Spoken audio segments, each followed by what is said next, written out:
Welcome to Real Estate in the Digital Age, or the REDA Podcast. Real estate entrepreneurs Ryan Poole and Ryan Beckett bring you new content every week, reporting on market trends, industry innovations, cutting-edge real estate technology, and perspectives from the field. The future of real estate is here. Are you ready? Welcome, everyone, to Real Estate in the Digital Age podcast, or the REDA Podcast. Welcome, Ryan Poole. How are you? Great. Glad to be here, Ryan Beckett. So today, we are going to talk about the tokenization of real estate, which is near and dear to my heart because I'm doing my dissertation on the adoption of tokenization of real estate in addition to advising on it and being an investor in it myself. So we'll go into it, explain high level what it's about, how it works, why you should be interested. I should start by saying that Ryan Poole gets a lot of credit for making me aware of this because when I entered grad school, I actually didn't know that I wanted to do my dissertation on this. In fact, I had no idea. And there's always someone in life, whether it's on YouTube or a book that you read or a friend that's into cryptocurrency or something that makes you take that red pill, right, and go down the rabbit hole. And Ryan Poole was that person with me because he was talking about blockchain as it applies to real estate. And like I said, I took that red pill and I was in the matrix and I was like, wow, this technology really could change the landscape on so many things in our lives, including real estate, which we're real estate in the digital age. So I found out about fractional ownership in real estate tokenization, and it blew my mind, hence my studies today, and hence my investments in it. So thank you, Ryan, for that, because you really opened my eyes to the whole technology. What first, just out of curiosity, what turned you on to blockchain and tokenization? Yeah, I saw it when I got into it, and obviously you have as well done a deep dive into it as well, is, the power of allowing access to basically everybody, democratize something. Mm-hmm. That's what got me really excited. And obviously for real estate investments especially, it's kind of been, especially in commercial real estate, an old boys network. And I saw it too large with large, hedge funds on the institutional level having access to these asset classes that the normal person couldn't invest in, right? Mm-hmm. And I'm a firm believer in building wealth and even better generational wealth. And there's been not a better way in American history than through real estate. Right. But the big thing that's holding people back is that big barrier for entry to get started, right? Right. That's been a big one. So I saw this opportunity with this technology to change that. Yeah. And something that I've studied and became, very excited about. Glad to be here on this episode. This is going to be a fun one, Ryan, to get into it. So, I guess the big one here that we want to get is what is tokenization of real estate, Ryan? Like on a high level, a 30,000 foot view, what is it? So the best way that I can start, and before you turn off the podcast, if you don't like crypto, you don't care about blockchain, is it doesn't matter. It doesn't matter. Here's why. It is made and runs on blockchain. The technology has allowed this nascent industry to begin. And the way I describe it, don't think of it as crypto. Don't think about it as some far out there blockchain type startup company. This is the rails that it works on. But prima facie, all tokenization is basically digital stock certificates of an asset. It could be anything. It could be equity of the company. It could be debt, like we were talking before the podcast. But real estate is really my focus, especially commercial real estate at this time. That's kind of the crux of what I'm looking into. And as it's a digital stock certificate, is you're basically buying fractionalized ownership of commercial real estate. Mm-hmm. And it's a beautiful thing because I've always wanted to participate in commercial real estate. And I do well in my career, but most commercial real estate investments are a big price point. Correct. It's hard to get access. You don't find it on these portals, and it's not democratized like residential real estate with all the information out there. And it allows you to, just like a stock, and that's what it is. We've been doing the same thing for publicly traded companies on the New York Stock Exchange, doing stock certificates, trading on an open market, for a very, very long time, and it's very well accepted. So all we're doing is, like we said on one of our other podcasts, real estate's one of the largest market caps, if not the largest market cap asset class in the world. So we're providing liquidity, which, by the way, is real estate's greatest problem, the lack of liquidity. So vis-a-vis tokenization, we're providing liquidity, which even conservative economists will tell you that if you erase the liquidity discount, you improve the value of the asset. So high level, that's what really got me to lean in. Yeah, that's very exciting, Ryan. And you look at the value, the global real estate value, is what now over $250 trillion. Wow. that they've estimated that. Yeah. And providing liquidity to that asset class, that could change everything, couldn't it? It really could, because now you've provided access. You've expanded the tent pole, so to speak. So you have way more investors investing in commercial real estate. And what I tend to do is I use an analogy like the One World Trade Center. It's a very well-known real estate asset. So say it's worth $1 billion. Well, who has access to that? Not a lot of people. Maybe a handful of REITs, maybe some pension funds, and that's it. And the time horizon on holding an asset like that is 10 years on average. Mm-hmm. And if you want to sell it, might be out on the market for a couple years, a year. And most private citizens don't have $1 billion to tie up for 10 years. So when you provide liquidity, just like Uber goes from a private company to a public company, that's a liquidity event. Yes. And whether you're buying $5 of Uber or $5 million of Uber, you're buying stock equity in that company. It's the same thing for One World Trade Center.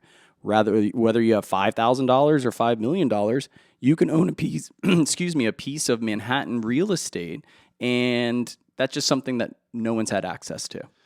And imagine this, of owning that piece of equity, and they know who owns it, right? How long you've owned it, and actually share in on the rental income, right? Right, exactly. And I'll continue the analogy with a stock equity in that the rent rolls basically provide a dividend on the asset.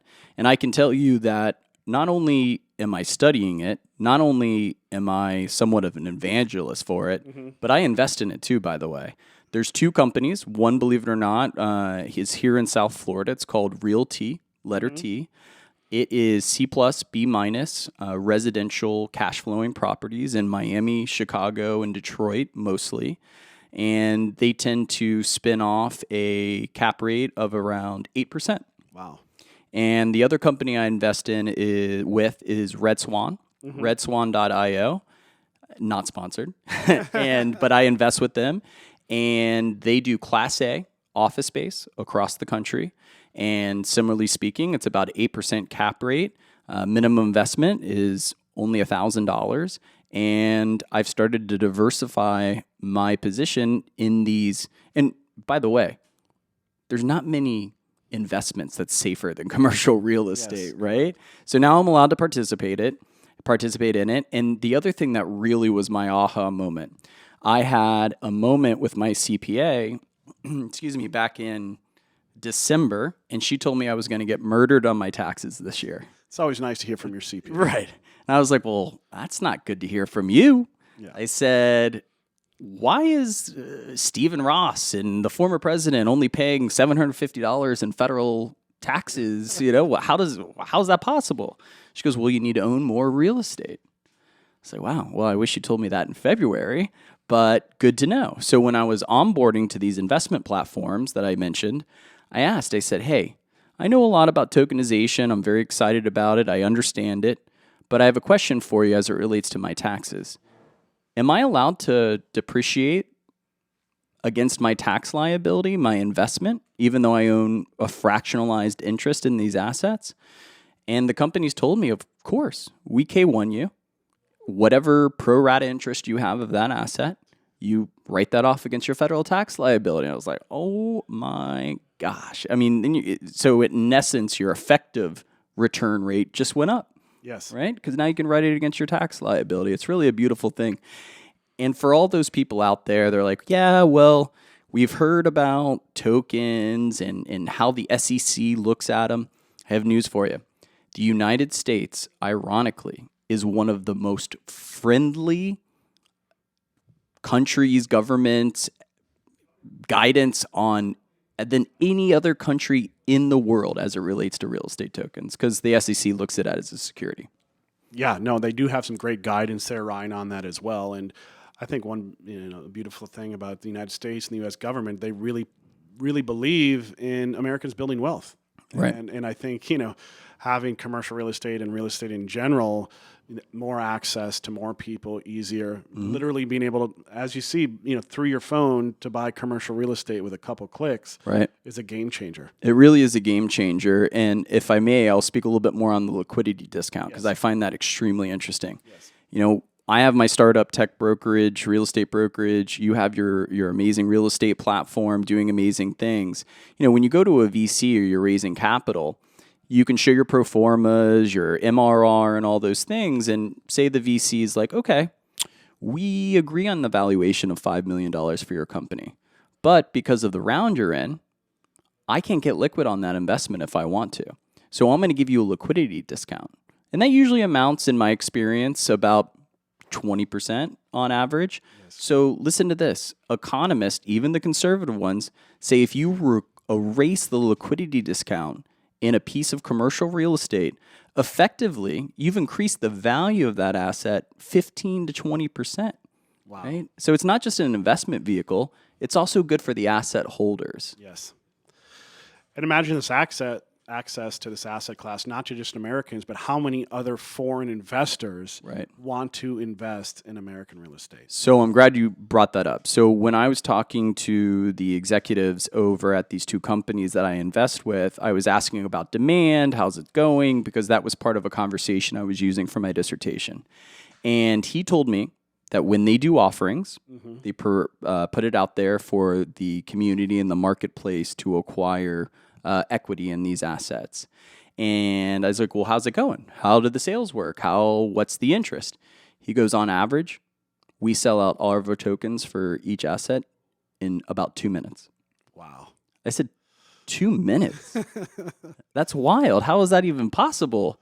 He goes, well, we have robust demand from American citizens. But the big part is that if you go to international people, and say you can own equity in United States real estate, that, by the way, sometimes it pays biweekly, the dividends, and they have liquidity in it, and it's United States real estate, they're like, boom, sold. Yep.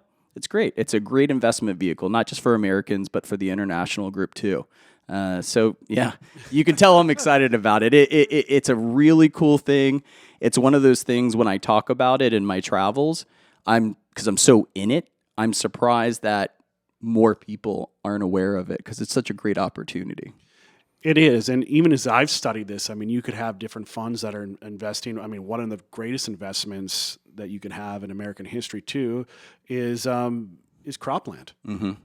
Actually growing food, selling it, and what a great investment that has been as well. Of course, the average person is not going to become a farmer anymore, right? But now you can invest in American farmland through a tokenized fund and actually get a dividend depending, every year of what you're doing as well. So yeah, I think it's going to be a game changer because, traditionally in the legacy systems for a company like Uber, to continue that analogy, you had to go to a JP Morgan investment house bank, you had to do the dog and pony show, they had to associate a value. Sometimes the founders of the company won, sometimes they lost. Yeah. Right. And they went out, and it was a big process, and it was expensive, a lot of barriers to entry, depends on market climates for an IPO and all of that.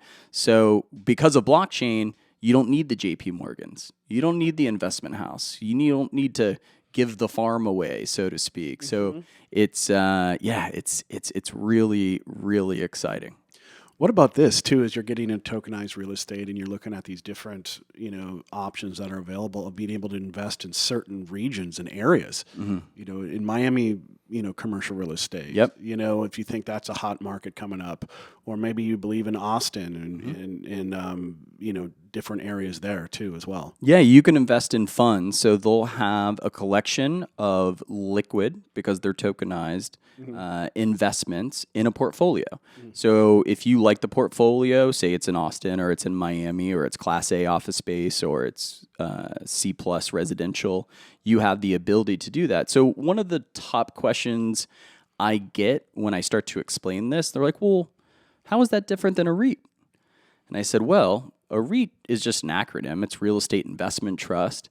And you can have a REIT of tokenized properties. So how a traditional REIT works is they go and buy whole, illiquid assets, and they portfolio them and then sell you on the diversification, which it is.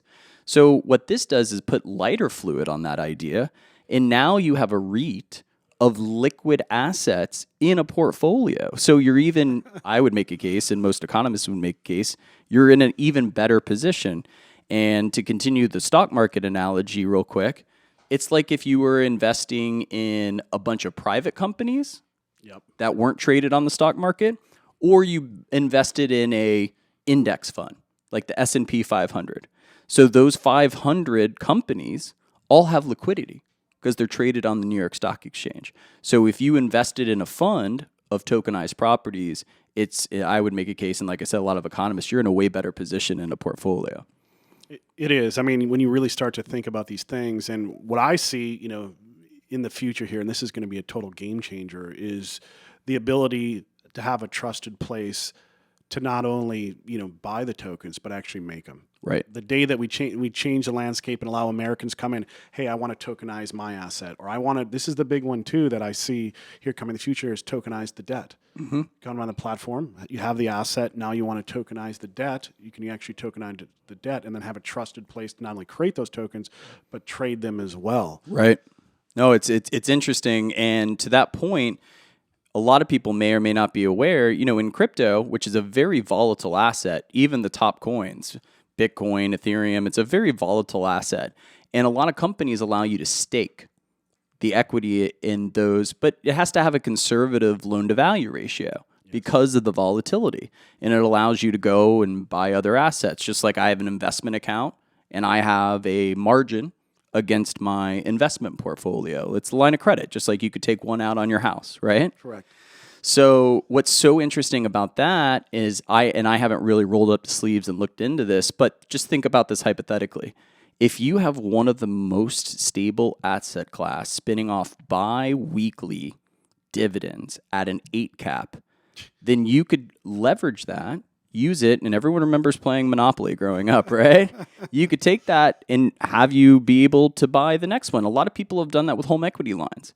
They use that capital as working capital and go and buy their next Airbnb or their next investment. So you could take these tokens and in theory have a way better loan to value ratio if you were taking a line of credit on it to go out and buy another asset. It's a phenomenal thing. Or more tokens. Or more tokens. Yeah, exactly. That's where things get exciting. And that's really, when you think about the wealth made in American history, I mean, that is how it's made, Ryan. They buy one asset, right? Appreciates in value. Yeah. You take the equity from that one, borrow it against it, and go buy another asset. Right.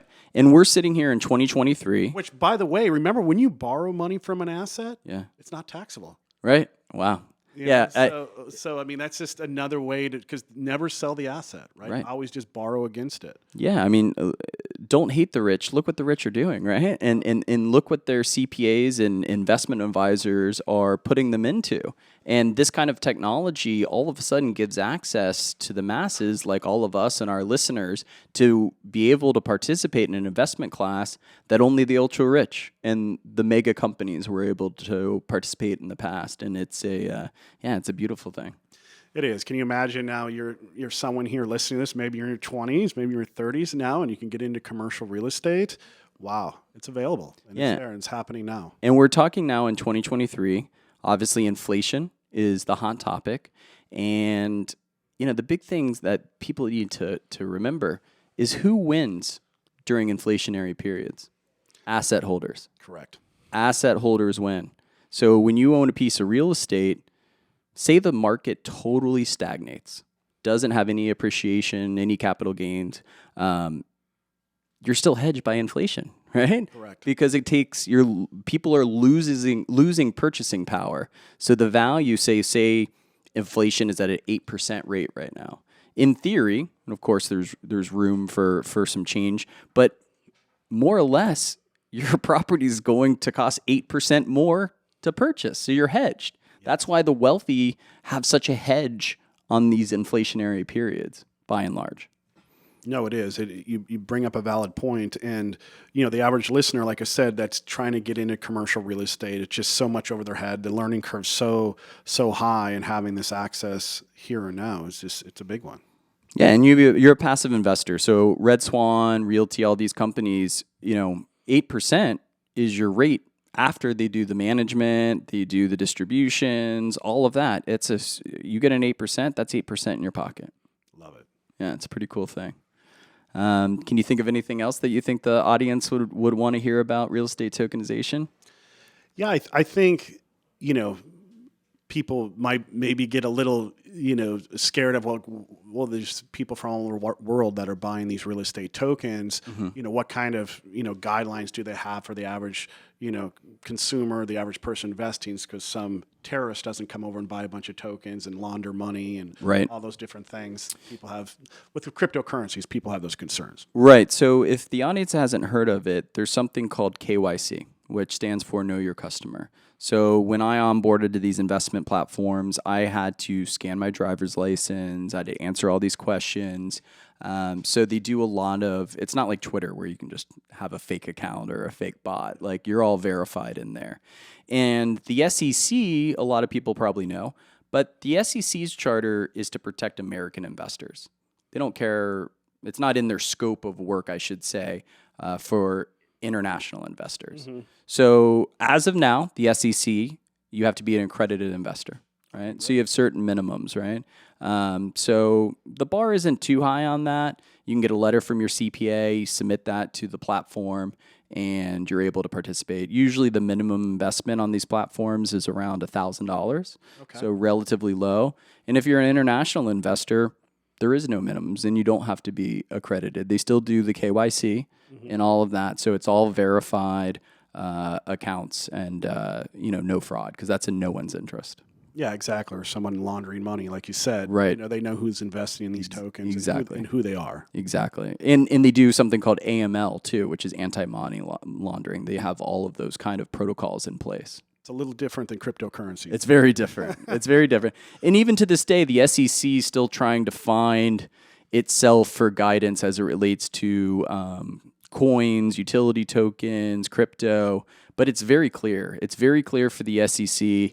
And by and large, I believe that to be why the United States is one of the most friendly for real estate token investing, is because it's very clear that it's a security. There's no gray area there.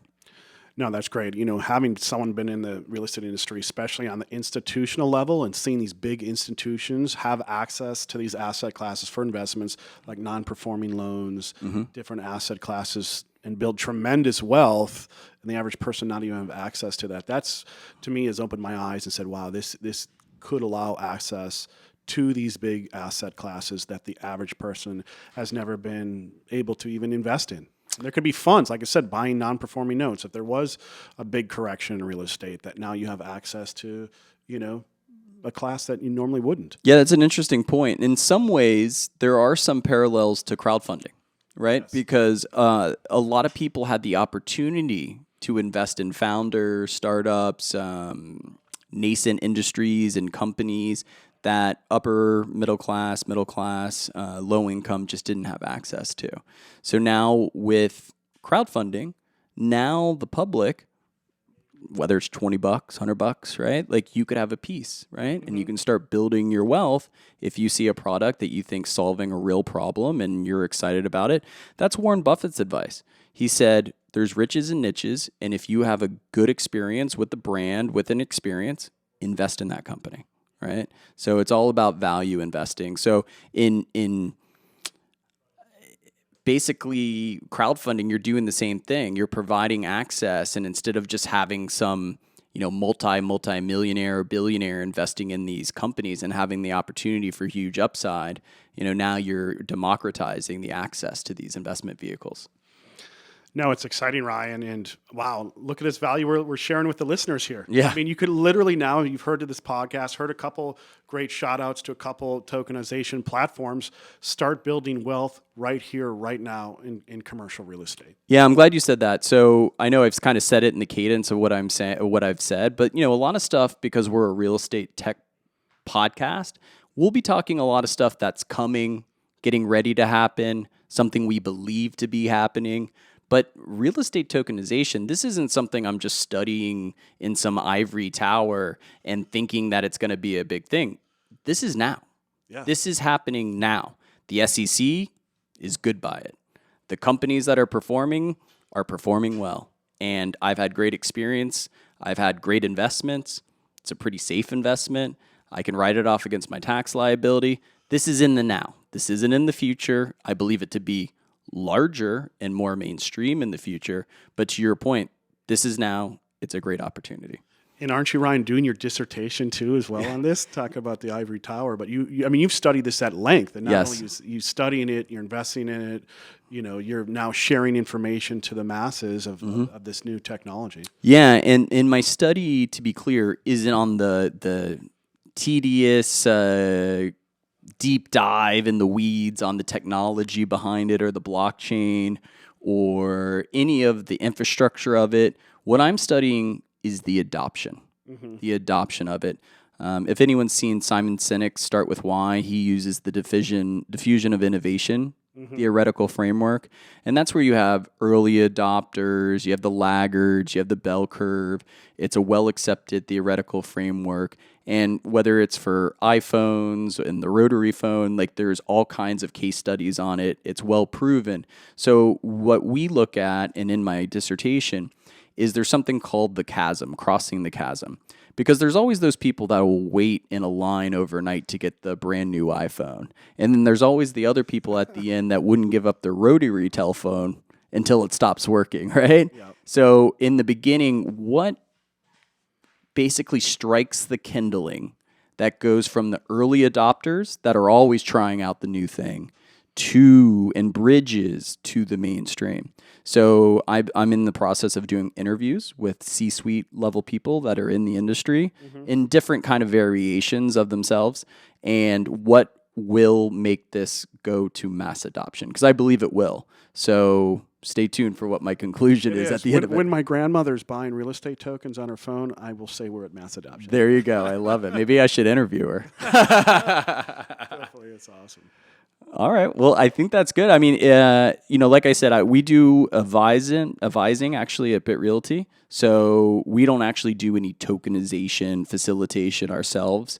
But with the podcast, with my dissertation, with my interest in it, I'm happy to give advising or point at the very least you in the right direction. So feel free to reach out at the REDA Podcast at gmail.com. And on that note, don't forget, smash the like button. Emails, like I said, theredapodcast.com. Follow us on social, the REDA Podcast. And again, can't say enough. If you have any feedback, any questions, anyone you'd like us to interview, please let us know, because we're going to curate and we're going to adapt this podcast based on your feedback. Is there anything else you can think of? No, that's awesome, Ryan. Great. Thanks for sharing all this information. Of course. I learned a lot today as well. So okay, awesome. Any questions you guys have, feel free to reach out as it relates to tokenization. Happy to answer. It's fun for me too. Thank you, Ryan Poole. Thank you, Beckett. Thank you. Bye, guys. Let's get it. Let's get it. Let's get it.